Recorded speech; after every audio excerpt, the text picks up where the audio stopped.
En ce début d'année 2024, on voulait dédier 2 capsules à l'entaillage. Pour commencer la capsule, je vais vous montrer tout le processus depuis plus de 20 ans qui m'a mené à comprendre de quelle façon nos vieilles blessures d'entaille nous amènent à perdre du rendement.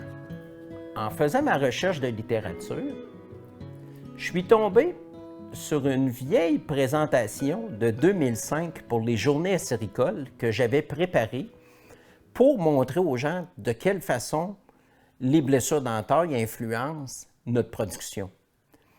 Puis, il y a beaucoup de choses qu'on savait déjà en 2005 qui ont pris beaucoup de temps à se rendre jusqu'à vos oreilles. Première des choses qu'on savait déjà en 2005, c'est que plus l'entaille est large, plus sa blessure est grosse. Donc, vous rappelez de ces années-là, on a réduit l'entaille à 5/16e de pouce. Et aujourd'hui, 5/16e de pouce, pour moi, c'est trop gros. On savait aussi que plus on entaille profond, plus la production va être bonne. On savait aussi que mettre des produits dans l'entaille, ça fait toujours une blessure plus grosse. Il y avait du formaldéhyde à l'époque, ça faisait une blessure vraiment très grosse. Mais l'alcool, on sait que ça fait aussi une blessure plus grosse à l'intérieur de l'arbre. Donc, on va toujours dire, on ne met rien dans l'entaille.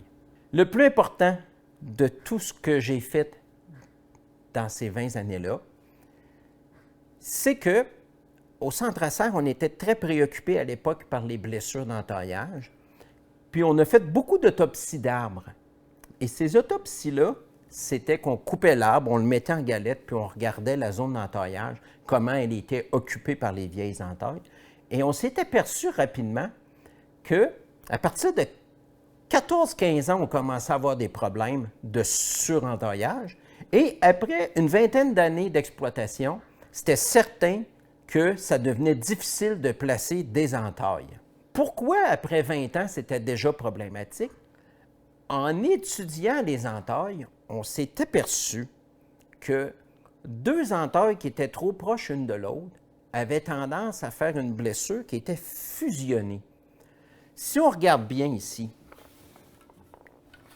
je vous montre sur cette planche-là, l'entaille typique. OK? Puis quand je dis typique, là, c'est vraiment cette entaille-là, elle est typique. C'est une moyenne. OK? Une entaille 5/16e de pouce, la blessure n'est jamais beaucoup plus large que 5/16e de pouce. On parle de quelques 1 mm chaque bord, pas plus. OK? En hauteur, par contre, c'est difficile pour l'arbre de bien segmenter la blessure et ça crée une zone de bois qui est mort. Cette zone de bois qui est mort-là, elle représente normalement 20 cm en haut, autrement dit 8 pouces en haut, et 20 cm en bas, 8 pouces en bas. C'est une moyenne. Des fois, c'est plus haut, puis des fois, c'est plus bas. Mais en moyenne, c'est 20 cm. Et ce qu'on peut se rendre compte, c'est que ici, j'ai une entaille qui est là, puis j'ai une entaille qui est ici. Quelqu'un pourrait dire, c'est sûr que je perce dans du bois vivant si je vais entre les deux. Mais ces 2 entailles-là, dans le fond de l'arbre, autrement dit, 1 pouce plus profond, là. OK? Ça, c'est une galette, elle a 1 pouce de large. Si on regarde derrière, on voit que les 2 zones de bois se sont fusionnées et que l'entaille que je pensais mettre dans du bois vivant, elle est dans du bois mort. Cette fusion-là de 2 entailles a provoqué une zone, premièrement, beaucoup plus longue que les 20 cm de d'habitude et beaucoup plus large sur une plus longue longueur. Ce qui fait qu'à la longue, comme on avait montré il y a 20 ans, eh bien, on se retrouve avec un cœur extrêmement structuré qui est présent seulement dans la zone d'entaillage. Tout ça parce que les entailles ont mal été distribuées dans le temps. Ce bois-là qui est coloré est inapte à la production acéricole. On a des travaux qui nous l'ont montré. On a des travaux au Vermont en 2022 qui ont montré que plus il y avait de bois mort, plus la production acéricole était réduite. Et cette étude-là a montré qu'on pouvait perdre jusqu'à 50 % de notre production si on est dans du bois mort. Et tout ça s'explique bien parce qu'à plusieurs reprises, on a vu, soit via le cahier de transfert technologique acéricole que Gaston Allard avait fait comme test, qui avait montré que l'entaille qui a 1 pouce écart versus 2 pouces produit environ 35 % de moins. Réfléchissez. Si vous avez juste 1 pouce écart de bois vivant versus 2 pouces, c'est une perte de production de 35 %. Et ce résultat-là, il s'est aussi vérifié dans un autre projet au Vermont où on arrivait au même résultat approximatif. Donc, percer dans du bois vivant, c'est le nerf de la guerre pour la production acéricole. On va regarder maintenant comment on peut faire pour percer dans du bois vivant. Ici, on peut voir que deux entailles qui étaient proches ont fusionné. Ça veut dire qu'ici, dans l'exemple qu'on voit là, où on a coupé vis-à-vis 4 entailles, c'est que si on va au fond de l'arbre, toute cette zone-là, qui se situe entre les 4 entailles, est potentiellement une zone de bois mort et m'amènerait des pertes acéricoles si j'allais percer mes trous ici. Quand je veux placer une entaille sur un érable, je dois retrouver les vieilles entailles. Et quand je vais vouloir les placer, j'aurai avantage à me séparer de 2 pouces 5 cm horizontalement pour s'assurer que les entailles ne vont pas fusionner ensemble. Verticalement, on l'a montré, l'entaille typique a 20 cm d'un bord, 20 cm de l'autre. Donc, deux entailles, si elles sont plus proches que 40 cm, c'est-à-dire 16 pouces, on augmente la probabilité que les blessures fusionnent et créent une blessure beaucoup plus grosse qui va générer beaucoup de bois mort à l'intérieur de l'arbre. Une fois qu'on veut appliquer ça, sur le terrain, on se rend compte très rapidement que dès qu'on a plusieurs entailles, 20, dès qu'on dépasse une vingtaine d'années, on a un problème qui se voit bien.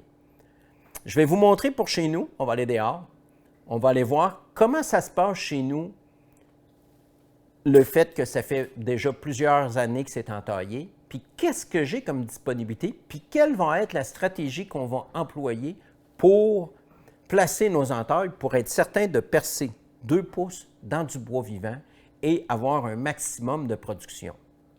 Ici, ce que j'ai fait, c'est que j'ai retracé 26 entailles qui ont été faites sur cet érable-là au cours des dernières années.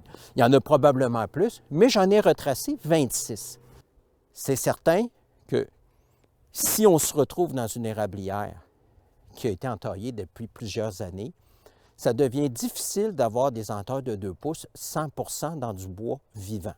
On vient placer notre entaille à un endroit judicieux et pour le placer, on doit être capable d'essayer de deviner de quoi ça a l'air à l'intérieur de l'érable. Pour vous aider à deviner de quoi ça a l'air à l'intérieur de l'érable, j'ai tracé une ligne bleue de 8 pouces en haut et 8 pouces en bas de l'entaille. Et ce qu'on peut voir, c'est que dans cette zone-là, et c'est comme ça sur tout le tour de l'érable, je pourrais difficilement venir placer une nouvelle entaille et qu'elle ne soit pas à 2 pouces d'une autre. Ici, je vous le montre maintenant de façon plus précise. J'ai un trou ici. J'ai tracé la zone de 8 en haut, 8 en bas. J'ai un trou ici, j'ai placé 8 en haut, 8 en bas. On peut voir que ces deux-là sont nécessairement fusionnés parce qu'ils étaient en ligne et que les zones vont se toucher. J'en ai un ici, un trou, 8 en haut, 8 en bas. Comme j'en ai un qui est en dedans de 2 pouces, on peut voir que les zones ici vont être fusionnées.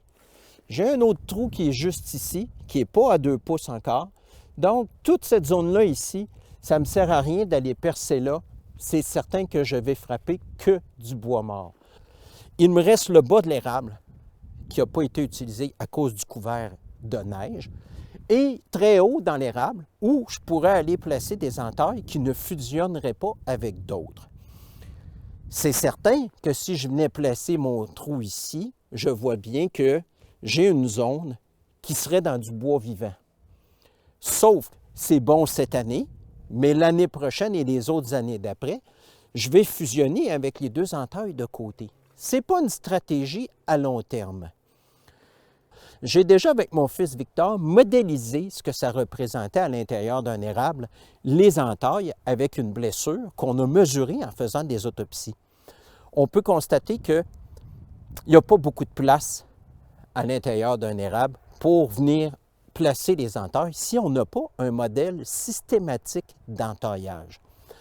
Encore une fois, sur notre site, on explique en long et en large l'entaillage à 3 niveaux. L'entaillage à 3 niveaux, si je prends ici l'exemple, il y a 26 entailles que je suis capable de retracer. Ces 26 entailles-là font en sorte qu'aujourd'hui, je vais avoir de la difficulté à placer un trou et faire une entaille de 2 pouces de profond juste dans du bois vivant. Par contre, cet érable-là, aujourd'hui, il a 46 pouces. Et si j'avais utilisé l'entaillage à 3 niveaux, qui est le suivant, c'est que je mets ma première entaille, je descends de 40 cm, je mets ma deuxième entaille la deuxième année. À la troisième année, je redescends et je me tasse de 2 pouces, je fais ça comme ça. Et si j'avais fait ça sur cet érable-là, j'aurais seulement 18 pouces d'utiliser sur 46 en 26 ans. Ce qui veut dire que quand je serai arrivé l'autre bord, je n'aurai que du bois vivant. Ça ne va pas enlever complètement les fusions parce que je vous l'ai dit, 20 cm en haut, 20 cm en bas, c'est une moyenne. Des fois, c'est moins, des fois, c'est un peu plus. On a bien vu que chez nous, dès qu'on a dépassé 20 ans d'exploitation, ça devient très difficile, même sur un arbre de bon diamètre, de venir placer des entailles et de s'assurer qu'on va percer dans 2 pouces de bois vivant. Alors, j'ai abordé déjà l'entaillage à 3 niveaux, mais je veux vous montrer de façon plus précise qu'est-ce que ça amène. Ici, on peut voir que si on commençait à entailler un érable à 20 cm de diamètre et que sa croissance était sur la moyenne du Québec, qu'après 12 ans, si je les sépare de 2 pouces chacune, j'ai fait le tour, même s'il a continué à pousser, parce qu'ici, on a fait pousser notre érable. Donc, après 12 ans, le problème, il apparaît si j'ai toutes mis mes entailles au même niveau. Là, il y en a qui, spontanément, ils ont dit, on a juste à commencer à les entailler plus gros. Mais si on commençait à les entailler à 9 pouces, 25 cm à la place de 8 pouces, 20 cm, ce que ça a comme conséquence, c'est qu'on gagne seulement que 3 ans. Après 15 ans, le problème survient. Donc, entailler à diamètre plus gros, ça n'aura pas l'effet qu'on espère. Ce n'est pas une stratégie gagnante. Ce qui donne une stratégie gagnante, on l'a montré dans l'entaillage à 3 niveaux, c'est que c'est tellement long quand on fait l'entaillage à 3 niveaux, faire le tour de l'arbre, que quand on revient vis-à-vis la première entaille, on est certain d'avoir 2 pouces de bois vivant pour avoir l'entaille la plus productive possible. On peut voir dans la capsule qu'on a fait chez un propriétaire, M. Blais, qui avait appliqué notre méthode à sa première année d'exploitation, on a pu constater chez eux, en faisant les autopsies d'arbres, qu'il y avait 21 % de la surface qui était occupée par des entailles, qu'il y avait 6 % par des blessures naturelles qu'on retrouve dans l'arbre et qu'il restait 73 % de bois vivant pour l'entaillage. Ce qui veut dire que quand il va revenir à sa première entaille, il va avoir 2 pouces de nouveau bois facilement et il va encore, pour toujours, pouvoir percer dans du bois vivant 2 pouces. Maintenant, vous avez vu qu'on n'a pas parlé de 2 entailles. Vous irez voir, on a une capsule qu'on a mis en ligne cet automne qui explique pourquoi chez nous, on ne mettra pas 2 entailles, peu importe le diamètre de l'arbre. Vous allez voir dans la capsule que si on multiplie les entailles, ça s'additionne très vite, juste à penser. En 20 ans, ça fait 40 trous. Ça devient difficile de placer 40 trous en 20 ans. Donc, il n'y a pas de modèle mathématique qui nous permet de mettre 2 entailles de façon soutenue. Il va toujours avoir juste une entaille chez nous par arbre. On sait en plus maintenant que l'augmentation de production qu'on va avoir est minime, donc que ça vaut de moins en moins la peine. Plus on a un vacuum élevé, moins ça vaut la peine d'avoir 2 entailles. Notre travail, quand c'est le temps de localiser notre entaille, c'est placer notre entaille à un endroit où on peut imaginer qu'on a 2 pouces de bois vivant et 2, ne pas générer plus de bois mort que nécessaire. Je vous remercie d'écouter les capsules. Puis, la prochaine capsule en taillage, on va tomber dans le vif du sujet, percer le trou.